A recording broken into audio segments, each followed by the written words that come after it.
to our service from the Unitarian Society of Northampton and Florence.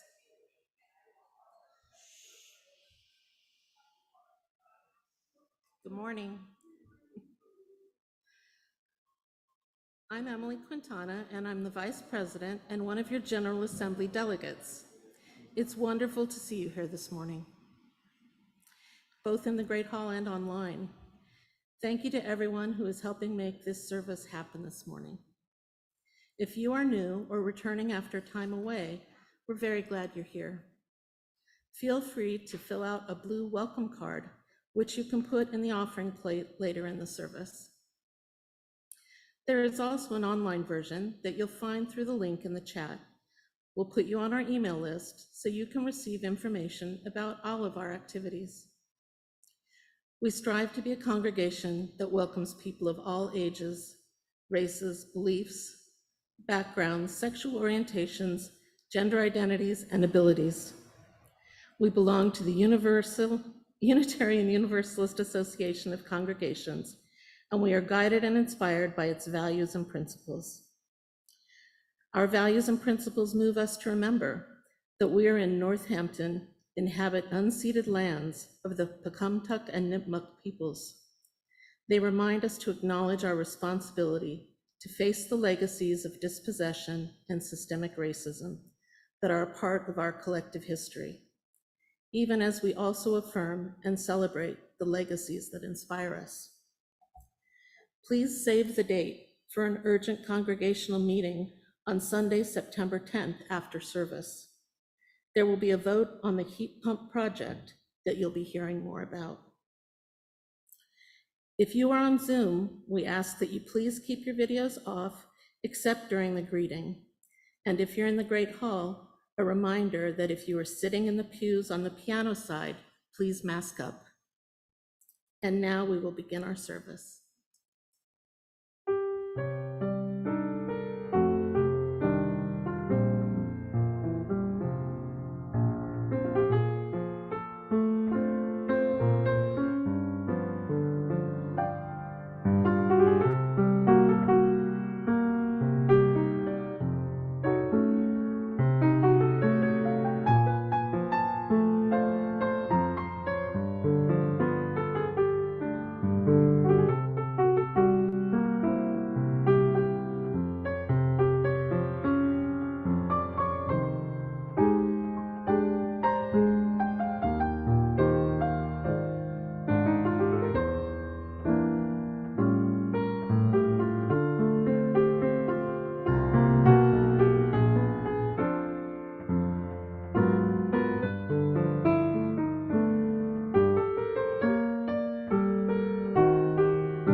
Good morning. My name is Ed Olmsted. I am past president of the Society. May we be reminded here of our highest aspirations and inspired to bring our gifts of love and service to the altar of humanity. May we know once again that we are not isolated beings, but connect in mystery and miracle to the universe, to this community, and to each other.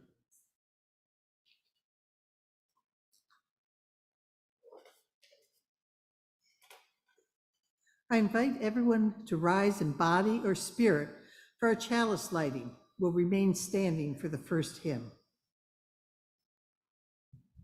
We come together this morning to remind one another to rest for a moment on the forming edge of our lives, to resist the headlong tumble into the next moment, until we claim for ourselves awareness and gratitude, taking the time to look in one another's faces and see their communion, the reflection of our own eyes. This house of laughter and silence, memory and hope, is hallowed by our presence together. Now please join me in the upcoming hymn, which is 1003 in the Teal hymnal.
And now it's time to greet one another.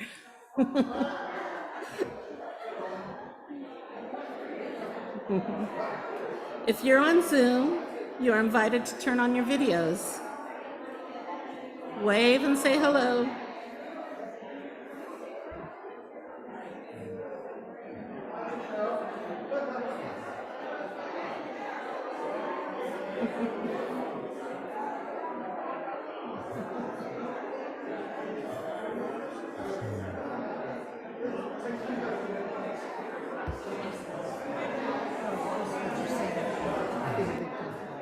If any of you would like Lori to write Lizelle something says, in the hello, chat. everyone from Maine. Oh, it's got it. Go ahead.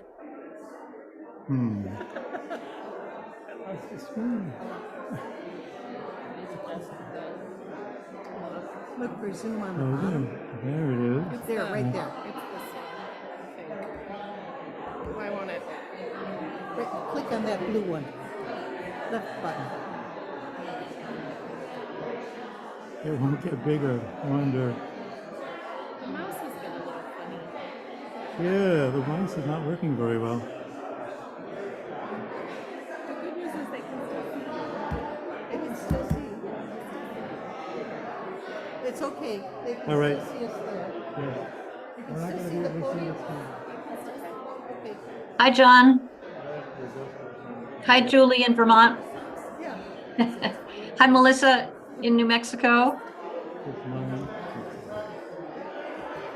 And Lori in Isn't that Maine. odd? Hi. It's very odd. This is making I've never seen Hi, that Peggy. happen. Hi, But there has Julie. to be one thing that goes wrong. Hi, Rich. I've never seen it. Hi, Jane. And that's not Julie Chandler. Hi, Claire. Hi, Lucy and Kamala and Sue. Oh, there's Julie. Hi, Julie. Trackpad's dead. Hi, The clicky Gail. part of the trackpad. We'll just have to stop it and go on. Hi, Allison. Glad you could join us. Hey, Evelyn. Hello. Lots of people on vacation. Glad you could join us today. It's been good to see everyone. For those at home, you may now turn off your videos.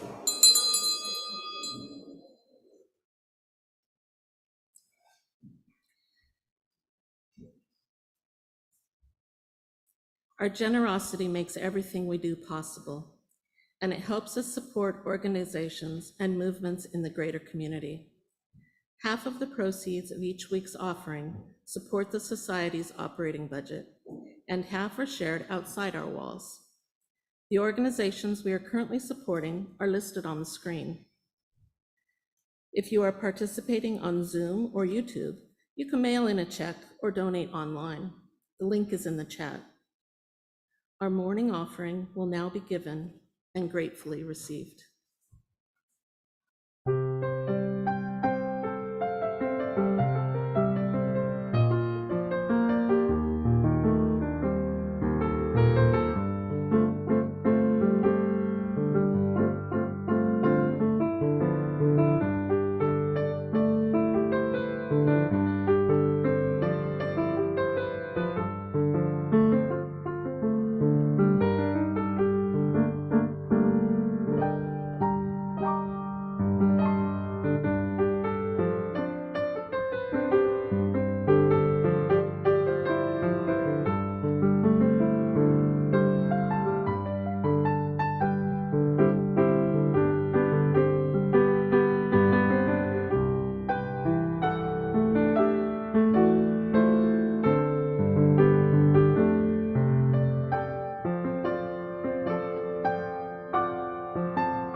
Change can be frightening.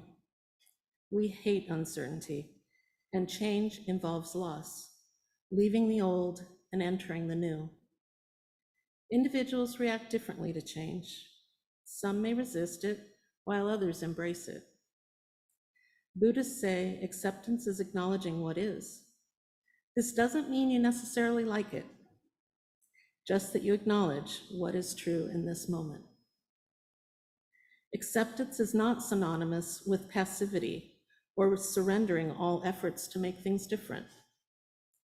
Acceptance is what puts an end to the futile and draining argument in our heads that this is not the way it's supposed to be.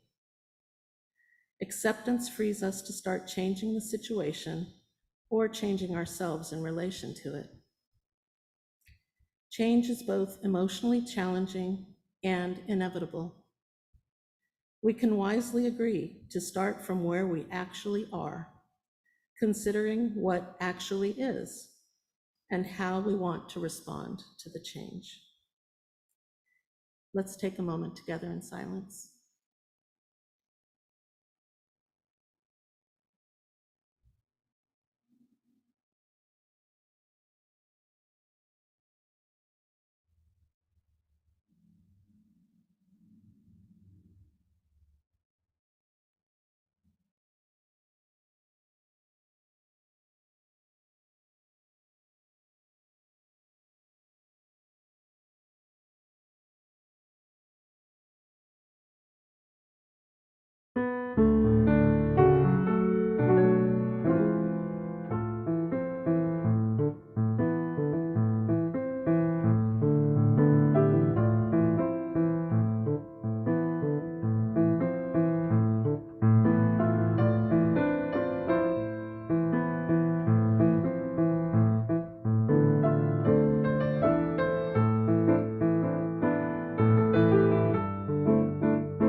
This spring,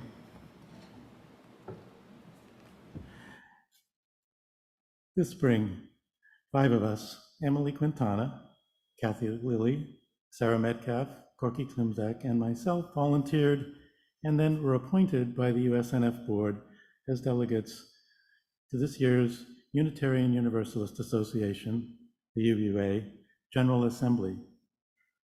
We all wanted to participate, especially so that we could have a say on the revision of the section of Article 2 of the UUA bylaws, UUA being AUUA, which is where our 7 principles are found.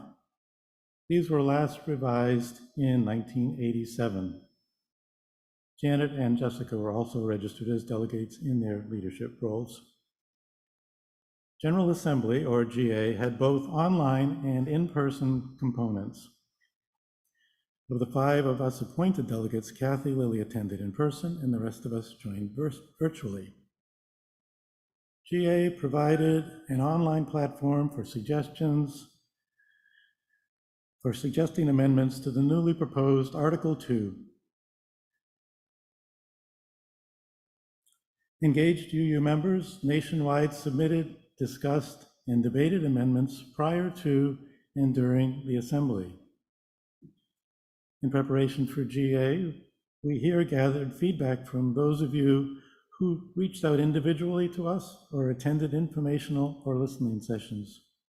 From those, we heard the desire expressed to retain the 7 principles as well as the purposes and sources. Some of you told why you felt it was important to move forward with the proposed revisions. We heard of wishes to include anti-racist language inspired by the 8th principle. We also heard concerns and questions about the emphasis on the word love and heard what love means to some of you.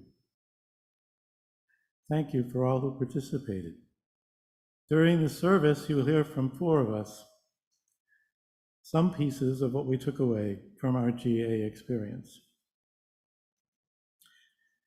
At GA, I aimed to be mindful of what I'd heard here as I considered the discussions from across the country. Out of over 475 discussion threads leading up to and about the amendments to the proposed changes, over 140 amendments emerged that were formally put forth. There was robust discussion focused on amendments preserving the current principles. Some discussions questioned whether to specifically highlight racism or instead commit to ending all forms of oppression. Some participants debated whether it was a priority to name beloved community or not.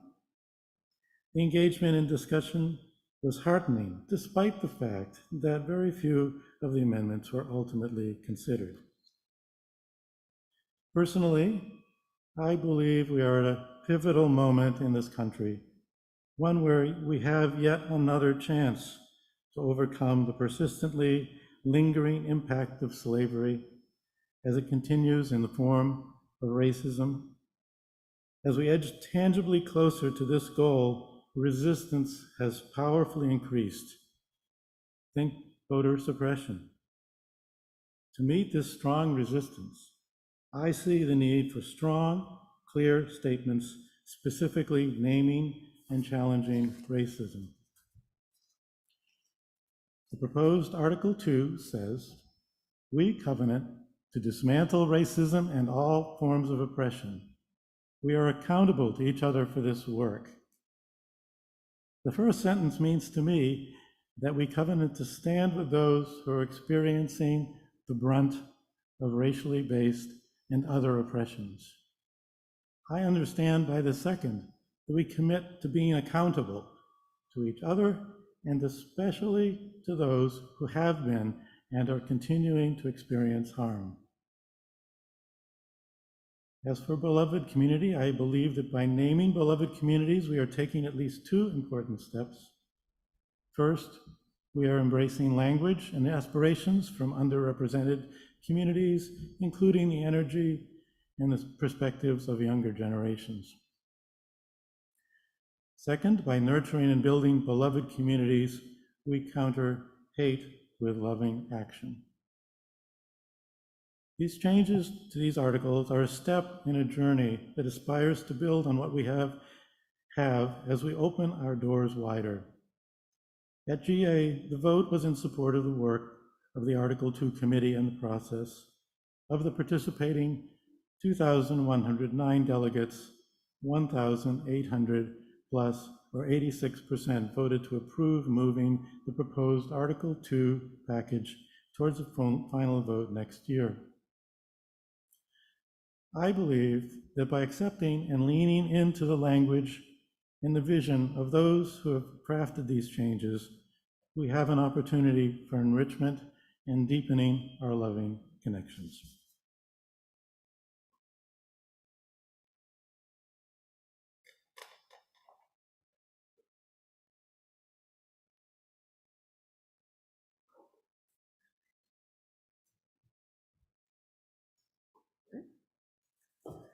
The reading is by Erica Hewitt.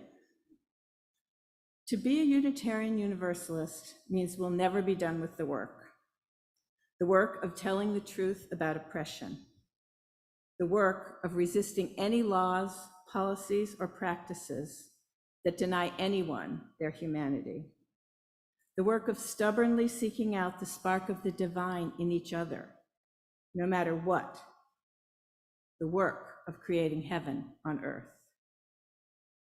To be a Unitarian Universalist also means we're not alone in our work. We are not alone because of our promise to love one another. We are not alone because we are companions on the journey. We grow ourselves into allies, helping one another get free, because none of us is truly free until we are all free.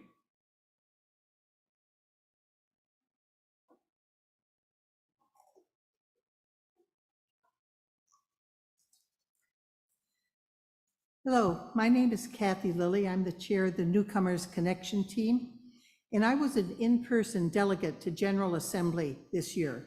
Here's my reflections. My first impression was GA is big and GA is diverse. When I enter our great hall, I know almost everyone here. There are minor differences of race and ability, but most of the people here are white and are gray-haired like me. But GA is different. To be in an enormous hall, greater than a football in both dimensions, with 2,000 Unitarian Universalists, all listening to the same music and hearing the same words, is a unique experience. There are a lot of people who look like me, but there are a lot of others too. About half the speakers and presenters were BIPOC, Black, Indigenous, or people of color. Differently abled persons zoom by on their scooters up and down a concourse as big as an airport terminal. The youth are visible, noisy, involved, and smart. They were highly diverse in every possible way you could imagine. This is the future of Unitarian Universalism, I said to myself. Here, at the beating heart of the denomination, I sense the urgency of the call for change and listen to our youth. From my point of privilege, I wasn't initially sure I wanted to respond to that call. The Article 2 revisions challenge us to move forward into the future instead of resting comfortably in the past. Instead of feeling virtuous because I affirm our 7 principles, the values section of Article 2 amendment demands commitment, covenant, accountability, particularly in the area of anti-oppression work. I became convinced through speakers, online discussions, reading, and conversations with other delegates that I would support the Article 2 revisions. I am not upset that the 7 principles would be removed from the bylaws by the proposed amendment. They will not vanish. They are inscribed in our narthex. They're in our hymnals. Just like other historical statements of who we are in earlier iterations of official documents, they will remain with us as long as they speak to us.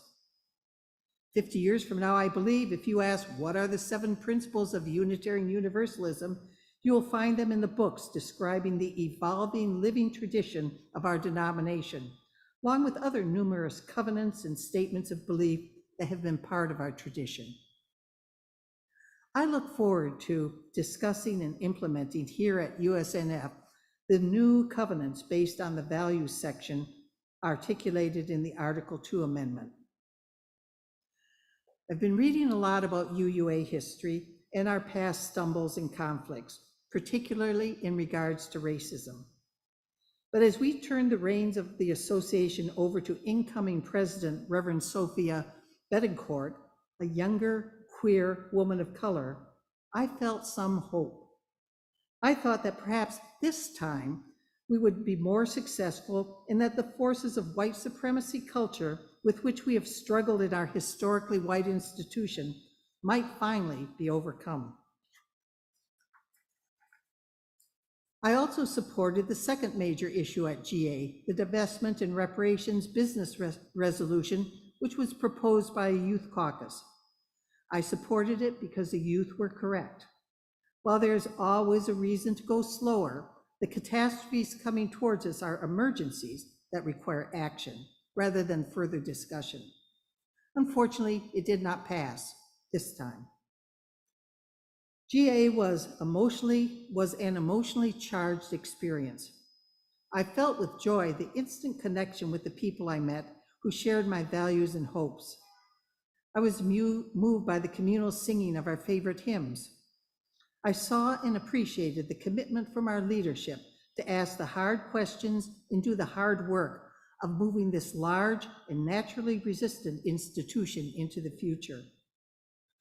I left feeling proud to be a Unitarian Universalist and proud to be associated with a group of people who put their covenants where their values are.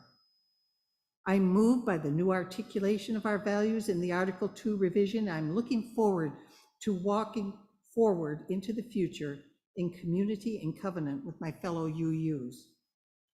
I left with a feeling of gratitude to belong with something big and important that I hope will be continuing to make an important difference in our lives and in society. Please rise in body or spirit for our hymn, Where is Our Holy Church, number 113.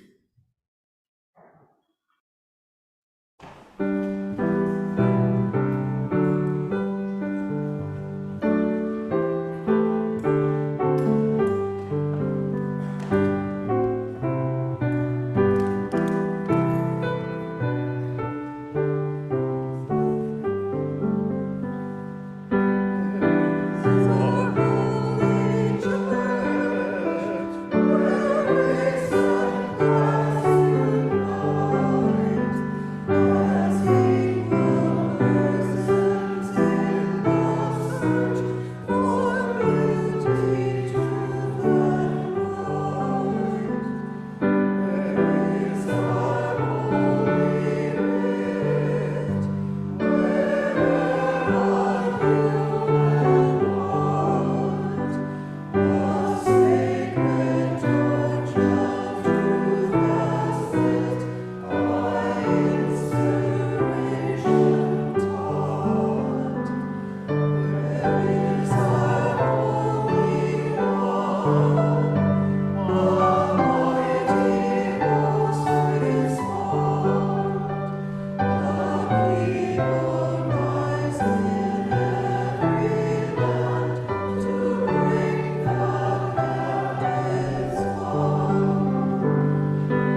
And now for something of a little different take on the GA.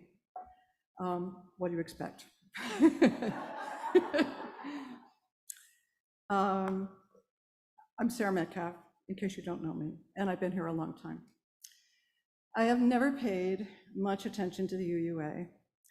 Their interests have always felt to me more bureaucratic than religious, and much of the time they seem external to our life here, where congregational polity puts us in charge of our own affairs. My affiliation for 30-odd years has been with this society, where we meet to talk, sing, celebrate, mourn, and gather strength for all the work we do in the world. Where we hold in common 7 plain principles and now a new 8th resolution that together ground us in social justice, respect for differences, and care for one another and the planet. Though I ignored the UUA, and I also always assumed that they were doing their best, like us, to honor those principles. So the proposed Article 2 revision, which removed them, along with their sources, came as a great shock. In their place were values and inspirations I found vague, a flower graphic with love with a capital L at the center, and the reiterated words covenant and accountability. Also, a rewritten role for the UUA with respect to congregations, no longer to serve their needs, but to promote a program of social transformation and in some way to evaluate our compliance. I don't know what that would mean. And so I put my hand in the air to attend the GA where this revision would be amended and then voted up or down. I just thought it was a piece of bad writing, as well as a very misguided effort to substitute accountability for inspiration and covenant for the freedom of thought and conscience, which is the defining characteristic of our denomination. I wanted to help improve it. So did many other people. The website where the UUA invited us to offer amendments was overflowing with submissions. Despite the terrible user interface and the 2-week waiting period between submitting an amendment and seeing it posted, there were over 478 changes proposed. 46 of these reinstated the principles and garnered a lot of spirited support. 30 took issue with the redefined purpose of the UUA. All kinds of fresh and thoughtful suggestions were made. In advance of GA, I spent many hours on this site commenting and approving. We'd been told this was the process by which amendments would emerge as the ones to be voted on. Zoom meetings were also offered so delegates could discuss possible amendments, and they were also thronged. Unfortunately, this had the effect of making discussion impossible. Even in breakout rooms, we'd barely introduced ourselves before they were over. Some of us tried to hastily post and copy each other's email addresses from the chat. But as a means of refining meanings or hammering out consensus, this just didn't work. Nevertheless, more than 140 amendments were ultimately formally submitted. Then the day arrived of the mini meeting just before the GA, where we were supposed to select our preferred amendments, reconcile similar ones, and vote on the few to take to the floor. This was the key moment, the culmination of all our input and efforts to collaborate. But none of the promised participation came to pass. Instead, the moderator informed us the UUA had already chosen which amendments, 15 of them, would be heard. None of these reinstated the principles. Only one even mentioned them as an artifact of our history. The selected amendments made only trivial tweaks and didn't challenge the rewrite's sweeping changes to the definition of our religion. All our work and input was swept aside. All that was left was the opportunity at the GA for individuals to make prepared 90-second statements pro or con. This was called discussion. Rather than a representative, responsive process, I saw manipulated outcomes. Another example, UUA Young Adults for Divestment. Oh, sorry, I'm probably holding paper in front of my face. UU Young Adults for Divestment, a visibly diverse group, had put forth a proposal for a combination of fossil fuel divestment and reparations to indigenous tribes and descendants of slaves. I hadn't been able to attend their Zoom meeting before the GA, but both Ed and Kathy had been very impressed, so I felt in good level-headed company in supporting this resolution. But the UUA board strongly opposed it before and during the GA, and the treasurer issued a statement arguing it would be financially ruinous. I mentioned that this sounded very familiar to me because back in 2014, when our congregation took up the issue of divestment, the UUA made the same argument to us and tried to talk us out of it. I'm proud to say we ignored them. After the pro and con arguments from the floor, the divestment group briefly demonstrated at the front of the room, holding signs saying "divest now" and "fossil-free future," and shouted a prayer for bravery in the face of disinformation, manipulation, and fear. The resolution was defeated. I found this very discomforting. I was also disturbed to find that the elections for the 36 vacant board and other positions were not actually elections. With one exception, every candidate ran unopposed. The exception was a person running for the nominating committee who had gathered petition signatures to get on the ballot, which is hard to do. The UUA board opposed him and he was defeated. I've since learned that it's normal for there to be only one nominee per position, but that does not decrease my concerns about process. The new president, Sophia Betancourt, also ran unopposed, although the UUA bylaws, section 9.5, require that at least 2 candidates be nominated. We were told an unnamed second nominee had declined to run, but I wondered why that person hadn't been replaced. During a question and answer session before the vote, the Reverend Betancourt was asked if it weren't improper that she was running unopposed.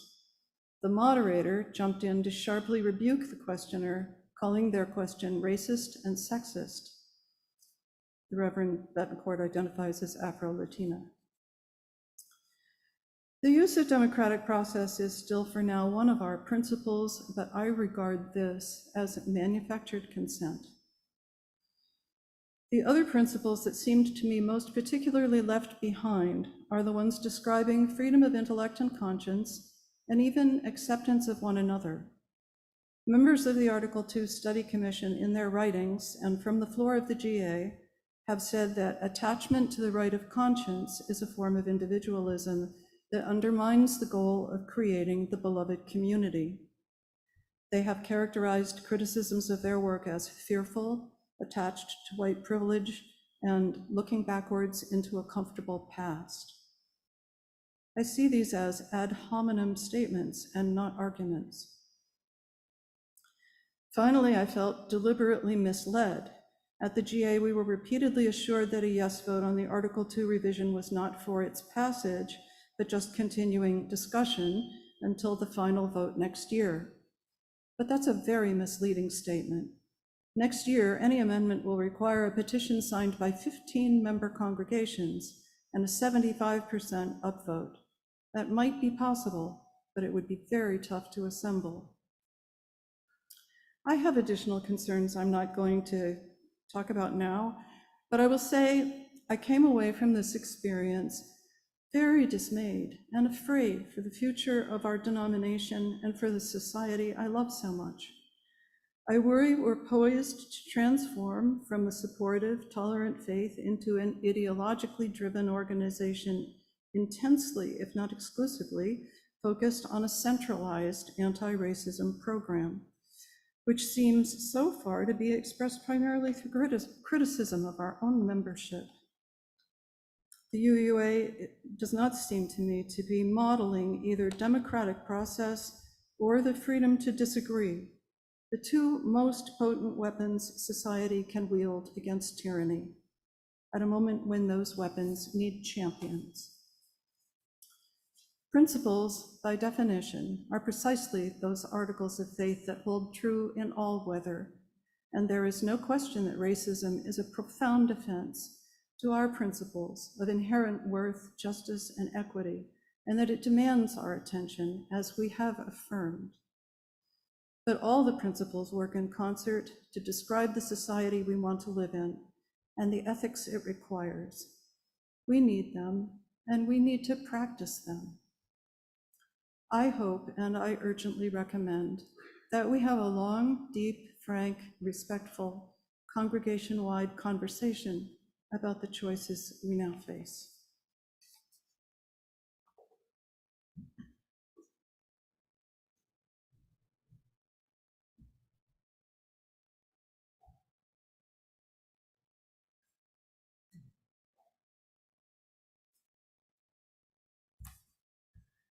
Good morning again. I'm Corky Klumzak, and my job is to help you think through what all of this stuff at GA means for us here at USNF. We've just heard reflections from 3 of your 5 delegates to GA 2023, and I'm sure you've already noticed that each delegate had a different balance of positive and negative responses to our experience. Our votes were based on careful listening to positions on all sides, our discussions with you, the USNF community, and other UUs, and ultimately on our individual judgment and conscience. As you've heard, there were very few successful amendments to the proposed revision to Article 2. Based on the magnitude of the vote in favor and the difficulties inherent in the future process for further amendment, it seems very likely to pass next year, with few, if any, significant amendments. A large majority of the 2023 delegates seemed comfortable following the forcefully articulated recommendations of the UUA Board and the Article 2 Revision Committee. That said, the UUA Board has encouraged congregations to use the coming year to reflect on and discuss the proposed Amendment 2 language. And I join with Sarah in urging our congregation to engage in a robust series of discussions to prepare us to understand the issues at stake and decide if and how we choose to take action in response. As with your delegates, our congregation is bound to have many different ideas about whether and how the decisions made by GA about Article 2 will affect our congregation, and what, if any, actions we want to take in response. Here are just a few preliminary questions and ideas about possible implications and next steps for USNF. You'll have many more. I can imagine that some of us feeling, as I admit I've felt in the past, that what is in the UUA bylaws has never seemed especially relevant to USNF in the past. So why should it matter now? And I know that there are people who are very happy with the changes to Amendment 2 among us. I also know, as you heard, that some of us are very alarmed by the proposed changes to the UUA bylaws and may want to encourage our society to join with other congregations to try to pass further amendments at GA 2024. This would require a vote of our Board of Trustees.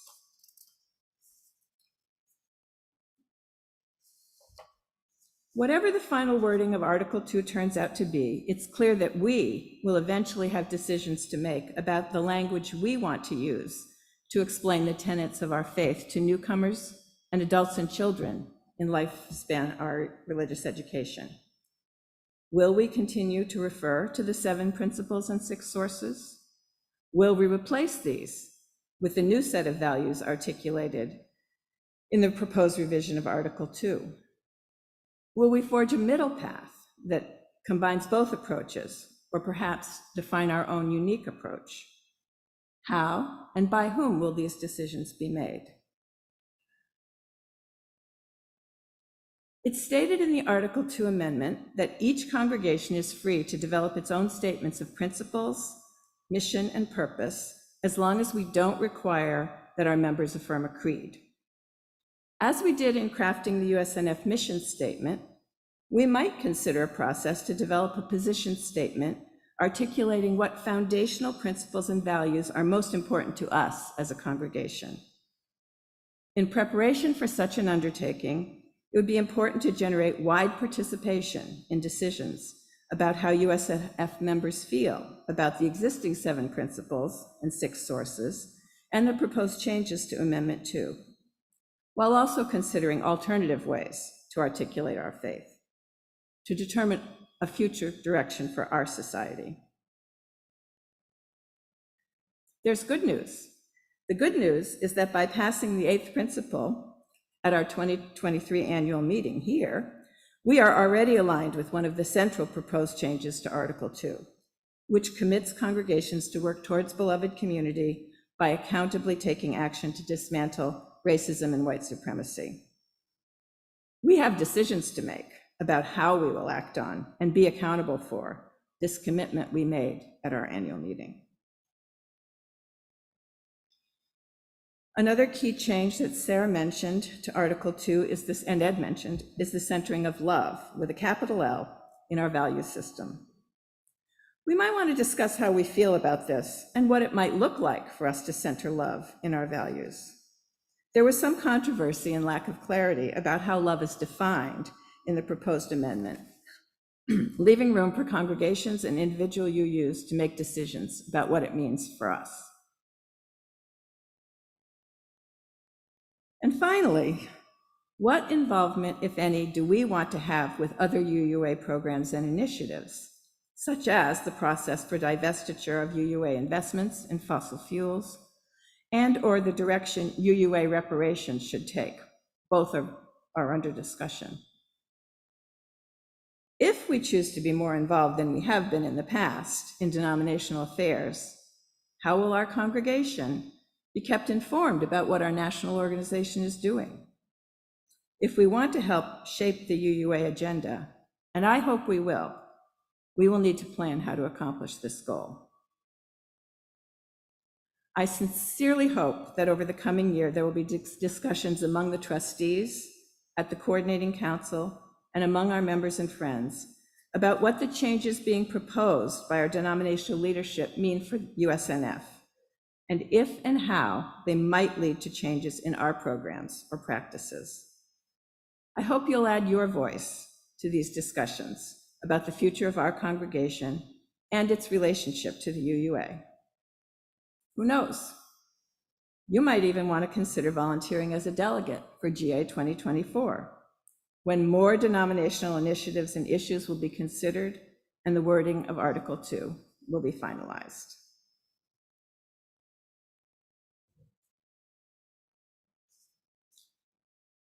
Please rise in body or spirit for our final hymn, Love Will Guide Us. It's number 131 in the gray hymnal.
May the love which overcomes all differences, which heals all wounds, which puts flight to all fears, which reconciles all who are separated, be in us and among us, now and always.